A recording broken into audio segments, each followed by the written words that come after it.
Ni mbola binaka sa weekend apa kita lihat weekend ni na yang tertalin ngani turango chisu ya kaviti ni tu city na kadio ni singa ni bulo April runong dolu rosa ngabul kapa au no itaka na dindi ni buno ni sema tu mekena kang maruta kindina re kita kindina be au meu wenga rabital pen weekend ni na apa binaka ngoni United as One Ministry nomni ndoni wenga rabi ngango magi meo sema sartu kani na oli ko ke Australia i Darwin kaunita kani na bononi na sema to komikino ni vingo motiko kina na bimbula ngo vingo klani sa ka bitu mera vikem ni na bono suko tu mera na vaka na bono ndu enda boitu bitu kina na Southern Hemisphere wili kina nda bono lo mani viti bono le bungo Australia ndu na States le bungo na continent goi Australia unitaka ni mai oti tu ni Indonesia ni venga rabio ni na tako sobo tu mai na Pose ni kalo and raba koko te gitu kina na ka singa bana ni kuwa kia wani sema tu mai na bunua wole ka baka New Zealand na South Pacific region au sabi kinda bagi tu ni beke muni na era tali ni mane turango chiso ko ni sema tu mai na se buru-buru kelas ga mata kata kitu baka na bunua beke muni mai na bunua lebo Europe ko ni barong tu na bunua Asia kelas ga singa lebo tu baka na bunua beke muni ko ni barong tu na bunua lebo Amerika kelas ambong lebo sar tu na bunua beke muni unitaka na duin ni ngau nang rabanga unitaka so making na broadcast go unitaka nigo ni na marotaka uni na baku kotaki na mbole itali na munimbula pako sibit na nonda webu kita tu na nonda sangatu menda viva kotaki viva kata-kata riti ko na buku ni bosa ni kalo da babili bina kata kana kalo ni mondo tu na dana opportunity mango na platform mango ranin da may bimbulong mo dito kina ranin da may biba kuko dito kina manabi sa buru-buru kabanga and da siya mambula may kina siya warong ito may nakabini sini ko na live feed siya ni na siya matalit ko may siya masarap may muningi sar-sar malo may kami na replay unita niyo ni na marotaka ni na bakuko taki na sulit talibigim doon na nuibo pambula-bula tagi tali na lomo baku ko tagi tali baku si binabu ko ning karabi-tabi to na besinga na lomo ni marawan duin to na be inraki ni bulan tandui so tabo tu yo babi ni binakatakan nito na opportunity mango araw tu kina may wasi to ni kina rabali le rini wasi to ni bekem ni roni baku ko takatukin nanto na yalo ka sema tu kumay na kabinising binani ko dona ulutang abe mbuli tu ni bekenda may benabi ulutang na numero ni wasi ni beke muni iyo ba tina takati ko nalo tambo ni kaloni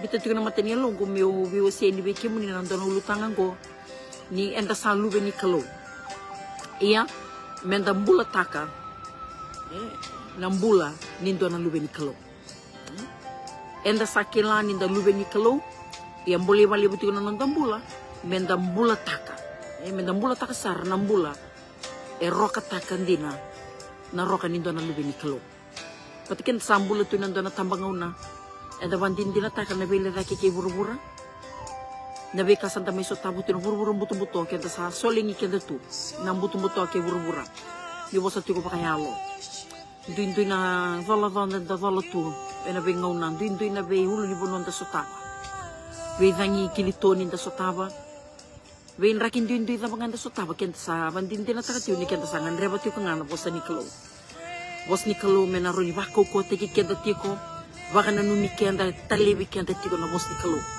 baleta ke baka siya na bosa ni kalo endo baka wuna na lulunga ni mbula so nanguna na vuru oso ka ni baka sama na loma voda ni mbula sa so nanguna sa baka endo may tarambi na ivala baka usibi ni sanda baka tu menko na kawan ni bula ni ndona lo menyambaki ngo klani saba kai sia buyani nanonda maru takamai na lo menindo na ambaki bo to so may namatay ni bula karoni bula sa la may damay banan da koital na singini mate sa to so menko na kapani bula o tingang go rona bula sabi mamata na ambaki o klani sandala ko duro may ni na lo menyambaki so nangona sana bakilay may na yara kasa ni bula sana bakilay ni baka tarambi na ivala Ninduin nakani tabi ng garaban, duin nakanda duin so tabatu. Iyan na kami singini ko, mabi ni binakatakan na kalo ni Ronindo tali weekenda. O wasa di ko baka viti weekenda ni kuwa, o kilaki baka if sama non-speaking Fijians who are tuning in today. I will be broadcasting the broadcast in mostly in English today. And on Thursday is when I'm going to conduct the broadcast in English. So please bear with me if you are non-Fijian speakers today. Yo babi ne binakataka tiko na kalo na ulutangango sa rindim na natalebi kenda tiko na kalo me bana numi kenda nyoko sa ri kalo ya londina okwe kalo e senga bakandoni beauty kenda bakandona ndona ngona okwe rabiti kenda tu kenda saban dindina takatiko na ngoni to ke na bono kenda ndui senga tumi kena bebi o si rambai lebu be balo nganga tegi kenda ni kwa nan bimbi menda kilati ko nande tutu bakalubeni kalo Senga wale nga menda tabuta wale tunga senda tusana katiko ninta lube ni kalo yo kenda menda mbula takasana mbula takana mbula bakarai taki tiko ninda lube ni kalo iko na kambe kana rambe kana kene mbale sistemagi oburu-buru ko ngandre ba me saraba ndona sambol ni kalo enda kaitiko anga menando talebiti ko na bese buru-buru na tua bulu-buliti ko ngori erangan reba sawa na rongo te membeleti chisu sawa na rongo te membeleti tambe kana kalo sa saraba na recho alo rongo na recho saraba na live streams rongo ditu ninda tamata bakambuta na kalo kenda na kaiti kenda lutu ba Kristo ya nangona lebu tunga na rorongo baka usibi na nonta generation ko sangan rebi baka lebu menda tulaki kanto tuko na lube ni kalo menta kako ni mandua laka na kalo kenda ngaraba sianga ni kani mai bosa walenga ye me baka takila na kalo ena non dai bala na besinga sianga walenga ni non dai bala na non baka tutusa na baka tutusa ni musunda na be baka tulewa ga benda do baka tulewa kina na be raki ni bulan duin kenda sotaba ibe na baka mbote ni ko lube ni kalo na be ngona duin na bin rakin duin da dosa tapa pada bana loma ni bubale pada bana loma ni no mucir seleme pada bana bula baka biotini pada bana bula ni no mubetu beritiko na baka bubuli tapa baka buli direkena na no muleo ni bubale leo ni songo lotu tapa ko lewena sianga di binakati menta me kilai wale tunga ninda tiko na loma ni dona songo lotu embimbi vake menda vakareta katiko i buru-buru se menda vakareta ki binakatiko ni oyiko patakia ondaru lube ni kalo ken malamale sandona kambibi we have to be very mindful at all times that we are the walking Bible that we not only be confessing about Jesus Christ, but we have to be a reflection of Jesus Christ, that we are co-heirs with Christ. Oh, it's easier said than done that we can confess and declare that we are children of God. We are co-heirs with Christ. What about every decision that you make every day? Is it reflecting that you are a child of God?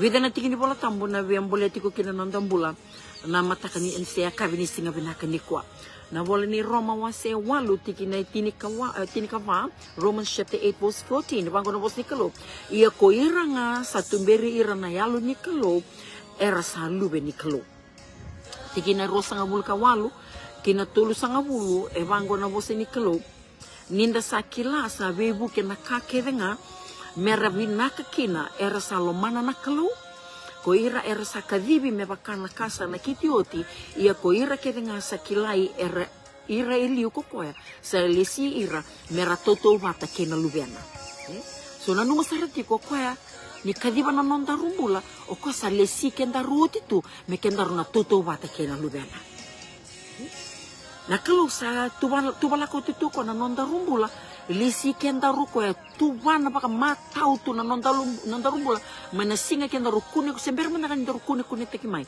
na keteti nandaru satu bala ka uti tu na kalu na kami beleti ko bat kiau mana singa ndarungai tantu me kina na buru-burungo me do bananguna daru kadibilis talini kina ndarumbula tukuna na kalu becir mai sember mana nga nyokune taki sember mana nga niruti ko batana tamamu kina tinamu ko sa kilau tu na kami beleti kenda Gai tali itu kubio ni kono baka wili kana Roma wase walu. Gai tu kono bangko ko nir sakadibi me baka sa nakiti oti ia ko ira ke dengan sakila ira liu ko ya sa lesira meratoto bata kena lubiana. Santo na katelete gindi na menta kila wala ngau kenda na lubi ni kalo ni kenda rusiang wala nga ni daru minakata na kalo mendaru may tusan ako wala itu nga ni kenda ru lubi nga kenda ru mendaru na baka takilati ko bata na kalo ko sa nakabuti na nona itubo-tubo membaliti kenda ru nga sunungon daru may leray kato sen daru may leray sen sa may lulungga nga nanondan do kilande bakit na mati niya londa ni kalo sa tubala ka tito na nonda mula na wika mendaru toto batakina kena lubi ni kalo men what a privilege menta baka sa mataka nyoko tubala ka tuna kakere membaleta nonda rumbula me toto batasar nga kichisu kena bali yung baka sa mataki chisu tu kona bangko kona bela latibo na be kali le na sa tatau tiko ko virtuneti simpili worumbitira gaitu kuno kwa na kakem ni na kemdo na vakava Vati ki hira muri mai e na lewu rake sara mai ve na veka sa me zakabo ti okoe. Kene bali na sau sa zakabo ti chisu. Na zaka mana zakabo koe. Na vise reki. Na viva ka mata retaki. Na tu zake na wamalai. Na raini mata mboko. Na vaka niya ni limonondol. Siya ni wili kina nangone. Vata kira na tina ni ngone. Siya marama. Na viso taka na waime waini. Na ve zaka mana zakabo na kalo. Ngoy baka takilati ko ni nakaili siken daru kina nakalo mendaru may lubena tot may toto bata kina ngoni torango Jesu Kristo se be kati ko nakalo au lisi ko bata au lisi ke mundo na lubengo me toto bata kina lubengo no lubengo lumato Jesu Kristo bata ke muni na murimai baka samata ka musa kilande baki tu na matini lo munyo lubeni kalo.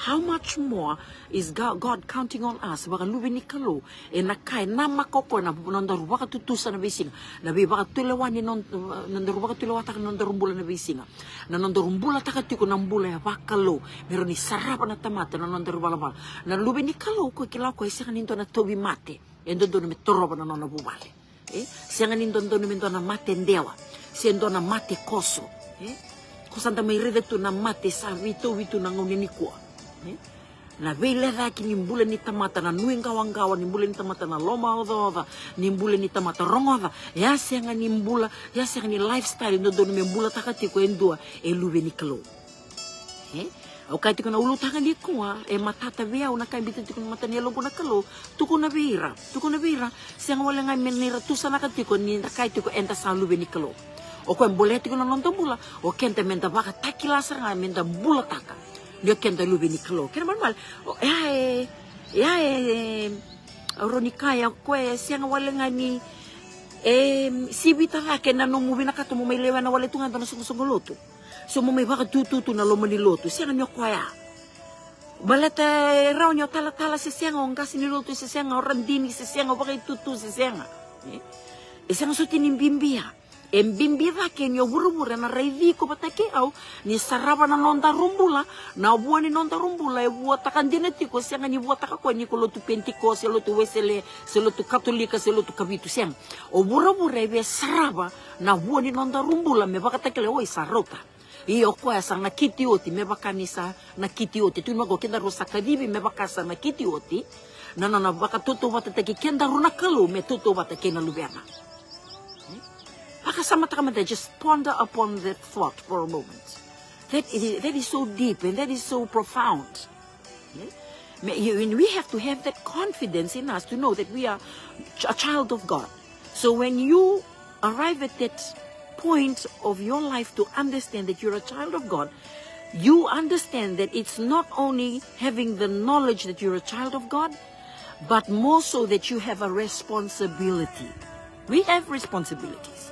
Kaya mali ni ko bakarita ti ko malo na bos ni kalo talibiao na kaya bakabalangi kahit ti ko mango na bos ni kalo that he who God called in Romans chapter 8 verse 28 to 30 kabango na bos ni kalo those who he called he justified and those he justified he glorified talibiao ni dawili ka na tingin ni bola tambuya kabango na bos ni kalo ni matata weekend na nona bakandi takati ko bangko pula we na bola ni Roma ni kati ko bangko ko o ira saba kasi ni tenalo tambu ni kalo sawili baka lubi ni kalo siya nga wala nga ya tuko ko we know that verse 28 and we know that in all things God works for the good of those who love him and who have been called according to his purpose. For those God foreknew, he also predestined to be conformed to the image of his son. Kaya mal ko ni sa kadiba na nonta rumbula o koya tulira ka saranga men nonta rumbula e visa uta kami nonta rumbula me baka saranga men na may lubena e nei rai ke lubena into the image of his son. Yekabango, that he might be the firstborn among many brothers and sisters. And those he predestined, he also called. Those he called, he also justified. And those he justified, he also glorified. Kaya kung nabarong na baka na rongo complicated tumbiya ko na kaya indo barong chuni ko na dami tadi kinambalimbalya. Kaya na ba matatataka weekend na kinambalimbalin ko nangone kadi weekend kino nangone torango Jesu Kristo. Wrong, it's not about our good works. It's not about our hard work. Other religion, kama da me baka na musulmani, o ira baka mira da kaba certain laws, mira da kata teki rekina, me baka mira ngai qualify, vena non rakalu ko ra baka mbota tu, o ala, yo kenta ndo tani baka lila, yo kenta na lubini lotu baka risto, lubini kalumbula, o kenta baka mbota tu kenta, nangona sa may sulikin na lubina ndombongo Jesu Kristo na kalu, o ko may mate na wukunda. So no works that we do qualify teki kendaru mendaru ngai me bakambulai kina. Vina katinga bi kendaru me ko bakambau tangani ya mate ngoni turanga Jesu Kristo tu va ketal mena mate e no buku ni nonan rame mboko di kinda non takadala. So it is through grace, the grace of God, that you and I qualify into salvation. Oh, was said to when a team in there's one ministry na singa tambo sa utin na nito Zoom fellowship. It's so important for us to understand. I'm having an open fellowship, open sharing today, and I just flow what the Holy Spirit is placing in my heart to share with anyone who cares to open their hearts and minds, and it'll be worth your time listening to the Word of God today. So that's something I want to share with you again today, is the importance of understanding the 3 stages of salvation. Miko may qualified to baka lubini kalo na no mo baka yo wala nga musuli no mo bulo mo dingo mi Jesu Kristo letu ni bango na bugini no nanrani la mitawala no lolo mo baka bunga na kalo isuli kina lubini ndombo nga may mate. So the first salvation stage is justification. So na justification na kanamale na no mo baka yo wala nga na no mo bibutu ni tako wan din ta kanu mi wala da. We have been justified through faith. And it's through the grace of God that we have been forgiven. Yan, namatay ni stage or level of salvation. We have been justified. Yan, kaya mo rin baka matalata ka man, may bakasar nga kaya ando na nandaru vala baka lawa, darungay basuka kina na lawa, utin darungay ko baka bilaway. Sando na chachi sa lawa daru, daru nanggay kadibian ni na bali bilaway. Nangon daru kadibian ni kina bali bilaway, e na baka sala tagi kaya no bisa kaya baka kumina katumusoma nandun muloya, menalako may balata ka na numukisi na bukumo. Da sana gay basi kani bali bilaway, sana gay po sa nabukunda na loya, me balata ka na nung takisi. Ito to bata saranga me baka na nasuli na luben ng dumbong Jesu Kristo, me baka me may lako mo ko to advocate for us. O ko baka me may loya, me may balata ka na nung darukisi. O kang may boleh ako may mati na ko belatay, me may hingko makina na nung daru bakadala kaya nga. Kaya mal nung daru borolawa kaya may, nabutobo pa kasi sila kaya na bitobo kaya desang ni bakalo. The first stage of salvation is justification. Justice comes from the word justice. We have been justified by God. Kaya malambali, nangunang andor bibuto ni takin ng darumbula, we show repentance, true repentance, and we seek forgiveness and confess to God. Embaleta sarang nabuko Jesu ko may mati, gay may mboko di kinondarumbula. That's justification. Now, after justification, the second level of salvation, there's 3 stages, is sanctification. Sanctification, it's a lifetime process. It's very important for us to understand. Ya, may baka sabat-sabat tayo na nandarumbula, o timenangay may tulirakat tayo na nandarumbula na kalaw, yalo tambo ni kalaw sana may baka tawani na mata ni Londaru, gay kaya tayo na bus ni kalaw na Romawa siwan, nangunan kindaru may baka sinitikin na nalo tambo ni kalaw, daru sa may wili kin na baka lube ni kalaw. Iyan na yalo tambo ni kalaw ko sana gay rakat tayo na nandarumbula na bisina. Senga nindo na tamate, solimbula mo na kalaw, may uti nga ya sa may tudo ko na nandarumbula, senga. O kenda solimbula ya nanda baka iyo saranga menda bebu tunit kan de balada da kereme bosoti nanda balada baka saranga na loy bali bilaway guys scrap taki ker baka ndua baka mboko dili bike nanda rukisi nda rusa bosoti baleta saranga na buku ni rai Jesus Kristo. That is justification. Na sanctification o koe kone bala da koe bini tungkoi matanda the present time. Justification, it's the past sins. It has been forgiven. We have to show remorse. Kila ina bali bela wain dona kambimbir na kilau irna takawalo ya. Dona kambimbir na binakatubit kira tambana ni laur no visa. So dona kambimbir mera erndo bola na non report ke bakana manin dona non da vala. O irna kambimbir mera ida pango ke bakana do embetaki e na reda kambimbir mera ida ni o koya embetaki embo bakare takatu ko ni mbo bibutu ni takana kada ka basisia. It's called remorse. We must show remorse. Meron ni bakarita kini okenda bibutu ni takandina, bibutu ni takasaranga ng basula o rakam. Yo bakayalo nakakenda bakarita ka wana kalo nanonda bibutu ni takanonda bulan ruka. That is showing repentance. Menabunya londa da bibutu ni takasaranga na rakatala kenda rakam. Kaya ni Santa Sereki may wala zake, I mean sambuko vinanonde wala zake and the sabosoti and the kasaoti. Yo, does that mean that you will not, sin in the future? You gonna seek a luto? However, he will take us through the stages of sanctification. Kaya malamal na sanctification go may nambuli kendaru bo na kalo sulenda na yalo bo bikendaru mendaru saba kasi sila tak nambuli pala taba kaya nga itu mata. Batanin daru sabi buto ni tak nandaru pala tambo ko di kinapala di kasaoti. Ia na bising ni mataka na kanada kap na kalo me baka na bika tu sana ko polo tu no kwa I am no longer slave to sin. Kaya malamal iko sa rata sarana bulu pala. Iko sa bakarita kani ko bibutu ni takan bulu pala. Iko na siang ni bele suba. Sa mani baka na bitte makike burubura. Iko sana siang ni bele suba. Sana tika bumbuli bo mateni lo mendo na yalo bo kana basi kami kinabiko miko lube ni kalo. Sana ngai mbuli ko tiko na kalo. That's a process of sanctification. It's a long-term process where God will begin to transform our lives. Kaya do negative to nanonta pakatutusa, membaleta nanonta mbula, and then do yalo lay to ni da ready kenda tunga, and da siya pa kami dan do levi katu, da siya tumanda nikila, natabe non da pakaluwi nikilo, baleta da levi katu, nangona kenda mbula matamboko tukina, bula tumin ang bulang butong buto, baka lolo mati kenda tukina punita, vesuka tu nanonta pakasama, vesuka tu nanonta mbula. And may buong bulo to ng buli pala. Iya na stage karuni stage ngo na sanctification o kaya mi kung gayado ba may and do na lubi ni kalo mong gayado to may na level ngo mo ko sangre na mo ni pala sa siyang ni kaway kina sa siyang sarangan yung gay malilikina.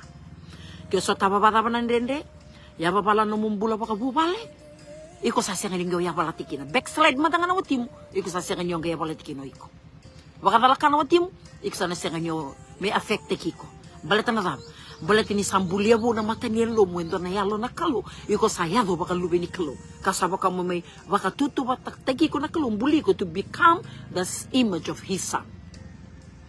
And that, my brothers and sisters, you cannot do it alone. It takes the Holy Spirit to be in you. How many of us, kwento na nakambimbi undong ungia tabali bukina bula ronga, roni sinay na bi baluto na bi singatambo na bi madhaw na bi fellowship, or ronyo lewen na bi matanggali songo mataba nga you name it. Iyo na reality ni bika ko nga bakategi ko na kilati ko. E nga mendando reda lesson na nandong ni sala, menda reda ti ko menda talabati na nandong. It's always good to sit on your time alone with God. Meron di barita ka ti ko na kalo na stage ta ba ito senti ko kina.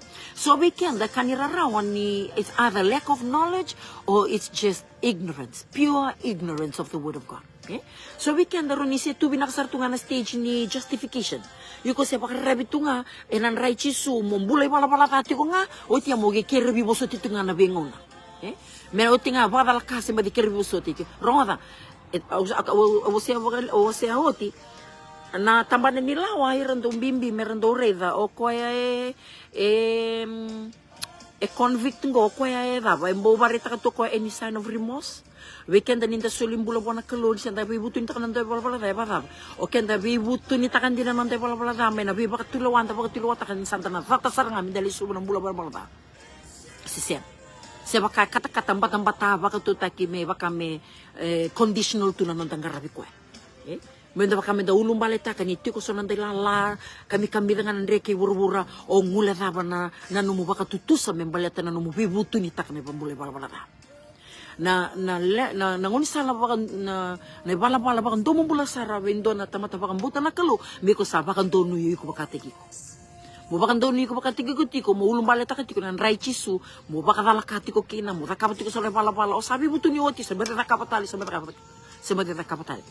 baka sama taka kya baka ko sambu ko dio tina no mukisi na wali bilawai na kisi batangaya ki ondo mbeka imbutako otia sembadi robbery mbeka o tinga semba dimbasi ketali o chitali bulan do semba dimbasi ketali ni kisa bata chunga ko atala dina bulu sawoti semba dimbasi ketali mai memetu ko ni ko semba di robbery tali. What do you think ena baka tilo wate ki bena wali bilawai ena baka rita senga di baka rita kinindo na true remorse or true repentance ke baka kendali lesu batali tu no bule bala ya kandi na todo ko ni meka mo sita magi o bandindin ta na katuko no pola na bol ni Roma wase ono au sakila na kabi na kakena kada usakila na kamu kita ka iya na kauko via umukita ka sasena via ya matata weekend na vole ni Roma wasi walu tu bango ko o iranga ira bagasina itine alo tambu ni kelo era salu be ni kelo kenda na lako vole na kauko ni kelo. We cannot do it alone. Listen, you cannot do it alone. So it's so important that you as a believer must arrive at that point to understand, am I at that stage of my walk with God, always at that stage of justification? You are always relying on the blood of Jesus to forgive your sins. Okay? Remember, we are living in a time and age and a season that you cannot afford to be sitting on the fence like that all the time. Mubaka mo mata kata-kata, o keribi mo suti mo na kalo, sembadi le suba, o sembadi le suba tali, sembadi le suba, sembadi takabatik nga. Time and time again, you keep repeating the same mistake. You keep going back and committing the same sin. That is not a sign of true repentance. But I'm here to challenge someone's life today. Ulutangan ni ko enda sa lubi ni kalo iya menda bula takasara nang bulay wakalo me bakain do na lubi ni kalo ko yan rakambing bikin na 3 stages of salvation is too important for you to understand. E talibyo ni kapang kono ni kalo he who he predestined in Romans chapter 8 verse 28 to 40.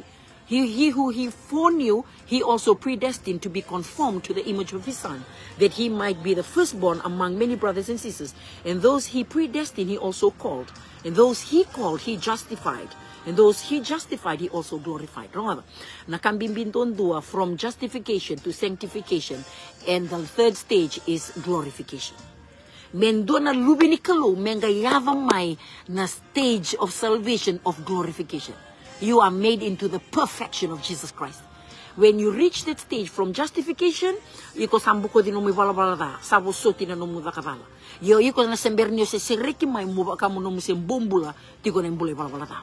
But when you arrive at the stage of sanctification, and it's your choice.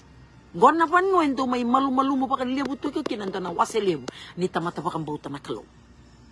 Lewo na tamata, sapa kayang baki na nonrata bukalo tumina kalo, yer may tawiriti ko nga na stage ni justification. Uira si merni ave ni na stage, mera baka iyo, mera baka malu-malu mo takira, mera baka iyo mo na kalo, mesa lewaira na kalo. Tuna bango pola, I am no longer slave to sin.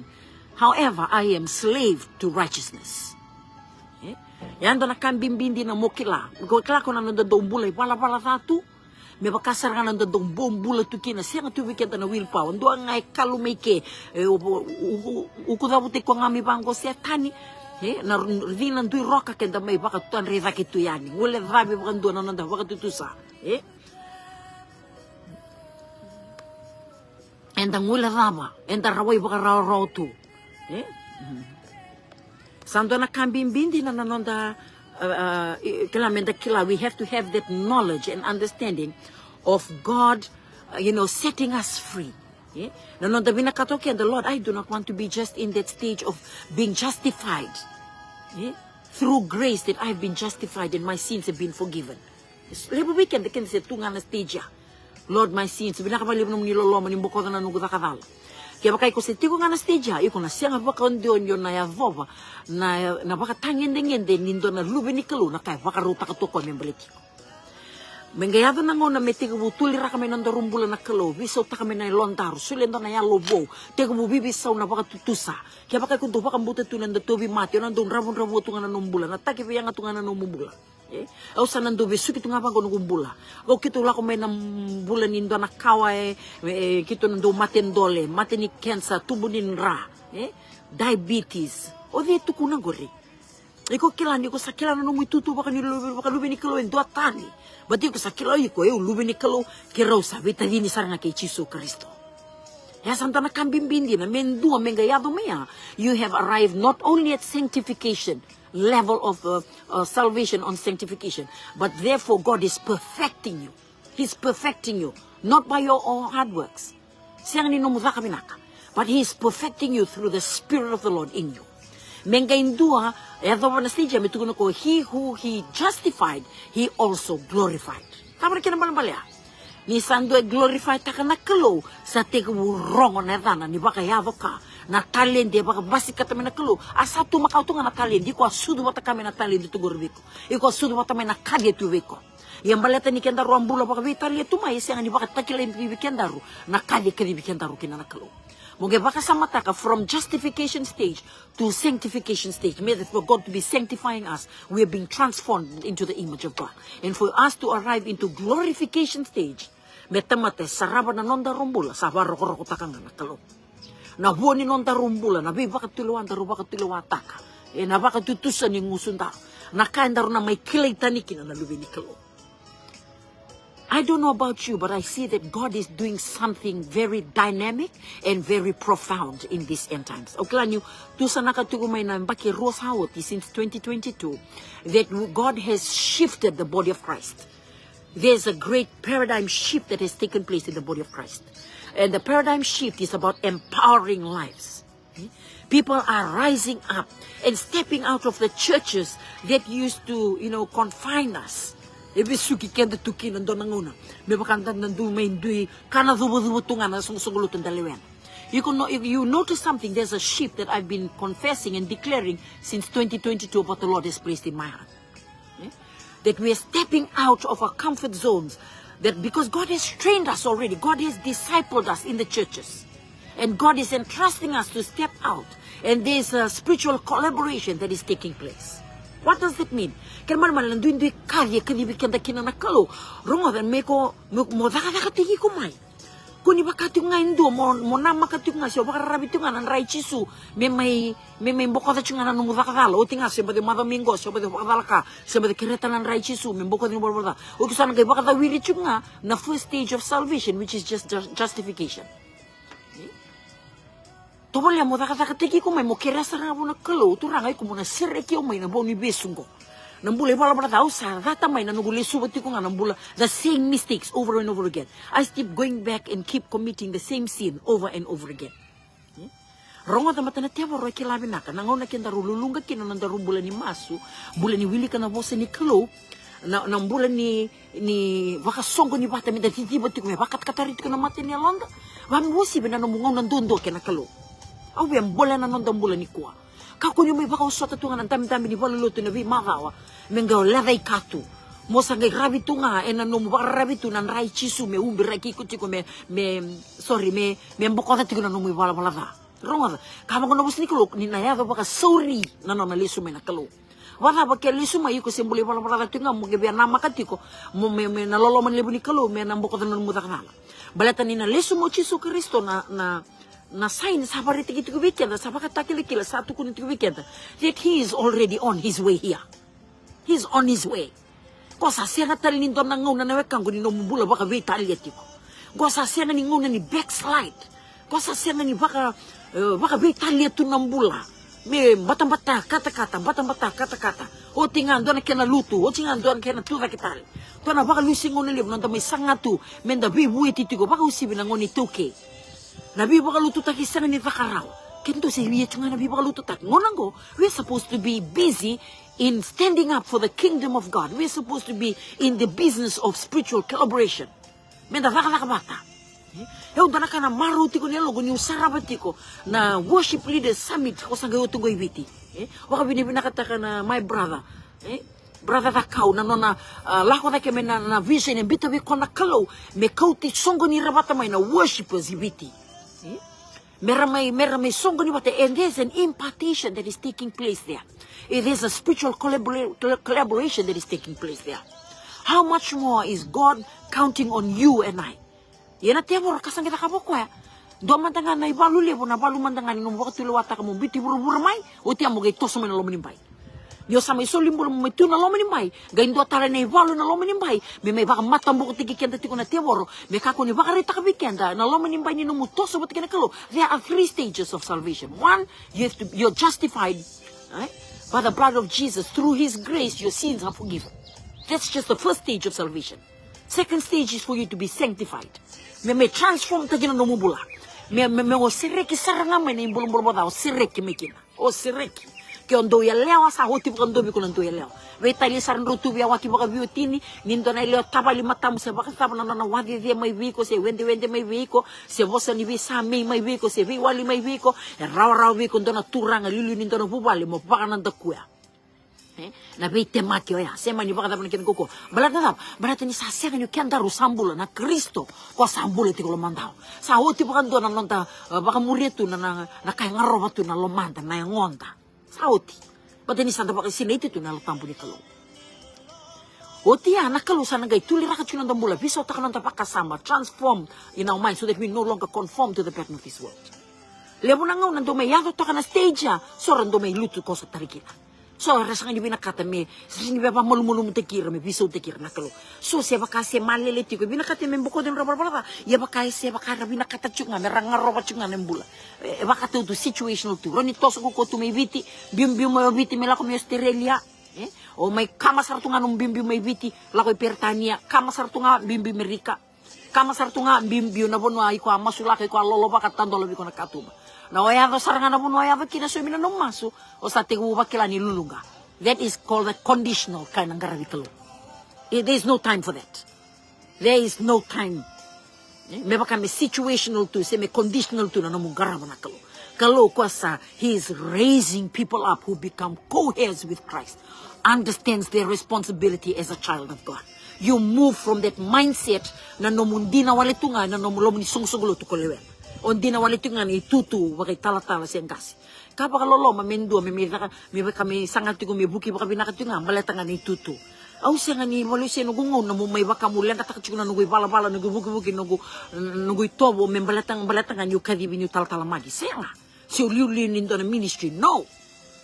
I praise God that it is through the Holy Spirit. Sini kayo na baking God na baking nugutoso. Wana kalu. So may kami sa tulos nga bulan baking nugutoso. Iyo din dinataka. Sangkay tini kayo nga na baking nugutoso. O baka dinataka na koko ni kalu, taking me through the stages of salvation. From justification to sanctification. Sabakan dinataka. Kaya ulit suibiti. Kaya tu na undolo na ilabo sa habang nga lako tinibiti.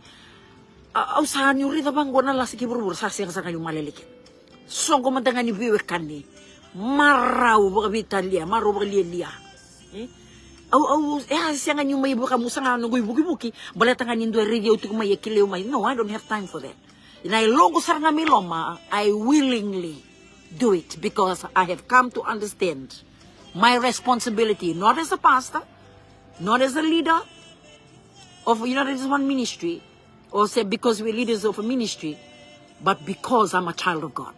I have come to understand that I have co-heirs with Christ. And when I look at the character of Christ, when I look clearly in the Bible, He did not compromise with anything. Nothing. He did not compromise. Does that mean that I'm perfect? No, I'm not. But one thing I know, I have gone past the point of no return, like I have no choice but to cling on to the Spirit of God who will guide me, ordain my steps. So nangono rin ibang din natakasaka ni karorawa. And when God takes you from sanctification into glorification, man, niko sa lakuto nando na realm, ko kinato you are no longer slave to flesh.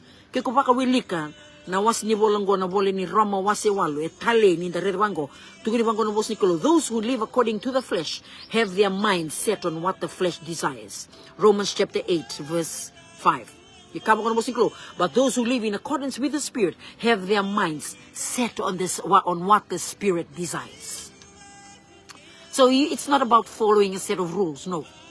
It's just willingly understand that the Spirit of the Lord that lives in you, He is the great counselor, He is the Spirit of truth, and you live and you breathe and you exist by conviction. Conviction.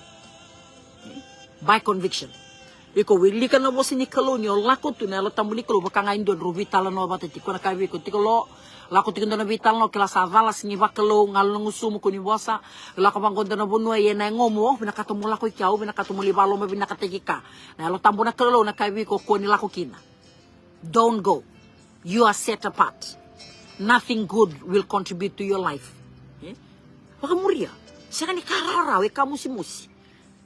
Siya ni kararaw dina. Siya ni kararaw ng bulay tawa sa itani may. May bura-bura.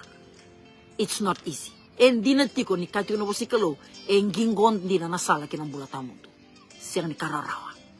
Eto rendo na lube ni kalo, ni ko sakila na nung itutu baka lube ni kalo, rongaw. Na lube ni kalo, siya ni mikini batu sa iwala nga mukha chuk na lube ni kalo. Bula takasar na kinang bula. Bula takanang bula, mukilati ko siya ni kamati ni kay buru-buru ko chuk ike, iko siya ni buru-buru ko siya ni mbono mo na may tikundiki na. You come from a kingdom that is not of this world. There is a king that governs that kingdom. And you live by the principles and the concepts of that kingdom. Ano may tini na nugubiwa sibi kaya na matakani ko no itaka. Rongo da kilanin do saya do ba may. Mo saya do ba may nando na nomu kilasi na nomu understand taka nyo nomu tutu ba kalubi ni kalu na mekango. Mo ngay mbula taka tiko na vengona. Enru ka na bunida. Baliti ko sa kilaiko. You know who you are in God. Iko kilasa ni dona mati bitobe na tobe na nugumbula au kilaturang au kadiba na numuni baro taki kina nugumbula au kadiba na katumba tandola biau au na senga bakanto I shall never lack all the days of my life. Lord, you are going to use me. Na daba tali na potentiality kong na kadidaba ko ni kadiba kina nugumbula. Na daba kim ni sabaka rauta ka woti tu membaleta nugumbula. Mo dabo kala oti ko mo ni liuta ki oti ko. Meo na dakaba kede na lomamu ni buruburongo berna singa ko ni kadibio kina. Mungkin baka sama takati membulat ko na bising ko na siya nirereba ka na mati. Aw sa hada mo na nungo mo masuk ka tuturang siya nirereba ka na mati. O kaya mo ni kilati ko na nugumbula na yang ngonggo sa ano mo nito. Kaya mo ni kilati ko na tapa siya buoti ngo biyaw. Ni siya buoti ko na nugumbula ndeli ni buru-burang ko. O kaya mo ni numunita bi kaya mo ni nabi maruroy biyaw. Aw sa ano mo nito. I am sold out for Christ. I am totally His. Kaya when you arrive at the point of glorification where God is bringing you into perfection through Christ, you are ready for heaven. Anytime. You are always ready, like what Paul said, in season and out of season. You are ready because you are co-heirs with Christ. You are seated in the heavenly places. Just through your thoughts, God answers. Na momentum of vidikina, you have become unstoppable. Things work in your favor because you are walking on God's commanded blessings. Kilani ko lubi ni kalu na tebor ko na takete takatunga na numumbula. Tebor na takete takanawa timu. Takete tegirto na lubi mo. But because you have been glorified by Christ. Oh, hallelujah. And dotani. You've been sanctified. Through grace, you've been sanctified by Christ. And then He will bring you into perfection. Being co-heirs of Christ, you command and things happen. The dominance that was given in the beginning has been restored in your life. You command things, you dominate, you become the head and not the tail. Today, I don't know, who am I speaking to? Stop wasting your time feeling depressed, feeling frustrated with life. Take up your position. No. Try to reflect. Where are you at the moment? Are you still at the justification stage? You still, seeking God to forgive your sins and that's it? It's more than that. It's more than just the forgiveness of your sin. Jesus didn't just die only for your sin to be forgiven. He wants you to discover who you are. That you have become co-heirs in Christ. Moturanga ganga, hubale ganga, lubi ni kalo ganga, ina rei chisu. O babini binakataka na kalo, kala na talent di sarat. La bila biti tiko kina na kalo, kina bula ni lubi ni kalo, erabaka iyo. Praise the Lord. Erabaka iyo, mera marro itu na sabsaba ni kalo. Au biam bolenda na lubi ni kalo parongo ni kuwa. Kaya baka iko indua siya baka o butung-butung roti ko na yabang batang-bata kata-kata tiko. Garabi kalungan baletanga na itutu iko tiko kina. It has to be more than just the titles. Namekango, it's more than just the name of the church iko lemena. Iko indua biam bolena no mumbula, mombula taka na mbula, mebakana no mutusanaka iko lube ni kalo. Enda san lube ni kalo. Bula takanang bula bakalo. Tusanaka na numiluwe ni kalo. Declare that you're a child of God. Confess that you're a child of God. Live a life that you're a child of God. The world is waiting to see children of God rising in these end times. There's a paradigm shift that is taking place. There's shift where God is waiting for prophets to rise, evangelists to rise. A great revival in the land, in the body of Christ. Hallelujah. Preachers to rise up. Great men and women of God to rise up. Visionary leaders to rise up. Hallelujah. Ministries to be birthed in this season, in our generation. But God is counting on you. If you are not going to do it, if I wasn't going to do it, then who else will do it? Kuni varravital shkubindo revi komandanga. Daru revi kendaru ni daru lubi ni kalo. Mendaru bula takamanda. Nambula vakalo. Merani vakatakilabi hurubura. Nindo tani nambule ni maramango. Do tani nambule ni turangango. En do tani nambule ni darugo. Do tani nambule ni monelongo. Kila nindo medho mai nambule ya. Uba vini vinakataka na kalo. Mebaleta na turanga na darugo. Kotu na kona ngoni zinro itu kuninya. Dimanta kana iya umebi tamana ngai suka hurubura. Oti mengai tume na mbani bua kama gitu kwa una iya na lesu bitamana. Goen hala nindo na mbula. Lesu mai buana bitamana bateni kila kwa lubiana. Came in with true repentance. Klana kange na kabotamana huku dhamu tekikwa. Kwa na bono na maitini kina na nugubiwe sena kamisi ni kwa na tikini bola tambo bata tiunga na Roma wasi walu. Talibio ni kabango na bosi ni kalo. Ia koira sa lesi ira iliu kokoya sangai kadibira ia koira sa kadibira kokoya sa vakan donu ira ia koira sa vakan donu ira kokoya sa vaka yuku kutekira. Kena baka biti maya. Not only justification into glorification. Kena baka biti kay tuwango koy vakan donu ira sangai vaka yuku kutekira. Baka sama taka baka lubi ni kalo na kango me uku dhabu teki kendaru na kalo. Uku dhabu teki kendaru na yarangi kedanga. Kila ko ni daru ngandreba na buro-burongo. Hallelujah.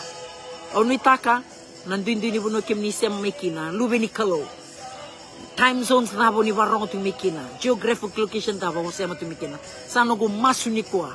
Mo kilawa lenga ni ko lube ni kalo. Thank you Jesus. Naloloma ngai Jesu. Daru mai wili kina. Daru mai vingo metu kina.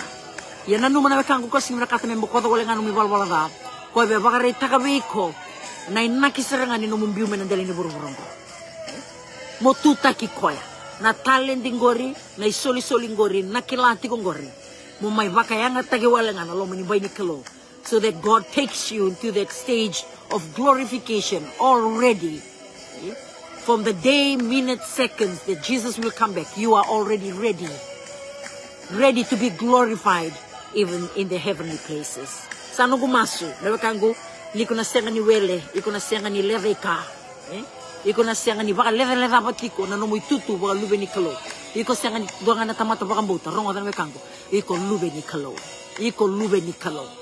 hallelujah, hallelujah. Dedo buso mataka na masu, kuranga choba na nima ni kalo, Jesu na may bakang bula kami mitara kena baka binibina na mataka ni singin ko na lubya mo nina kami sambong ina banua kala talito na matini singin na buno binakang godawin. Baka binibina katakaturang na nomini boss at talibi kay mami bako ko teki kay mami mbula tali na may mbula baka numi kay mami nandi na kinamanin ni nomini boss. Binakasang baka levo na nomini boss ni talay na senga ni talilala nabi baka mataray taki na baka yavo ka. O tamago gendo ng bula lulung ka sa panggang tegi tali baka takatarita lamatan ni Alondra. Wendo ang baka yalo lila ito ni kuha.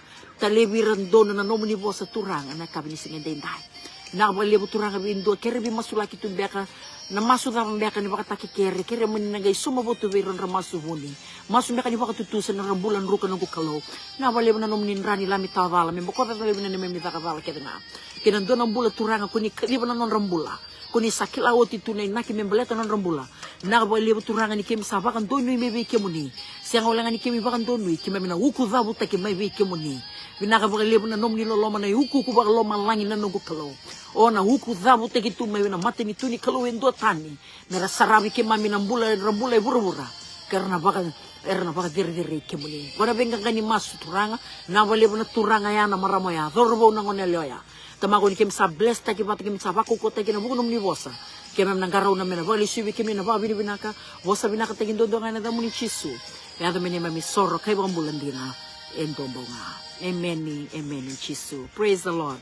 Pinawalebu na sema tumena kami sing ni kuha. Pinawalebu na nomini wasetu yan na broadcast ngo nanduin di buno kami sema kina. May nambati ni mata sa osara may nahuli ko kay Australia, may Darwin, Northern Territory. Kina bonua kami sema tumikina sa waka mo dito kini kami kon wanu ni binakatu nindo na mother binakaning garavitavi. Meron na singalo tilewu. God bless you all. Mother.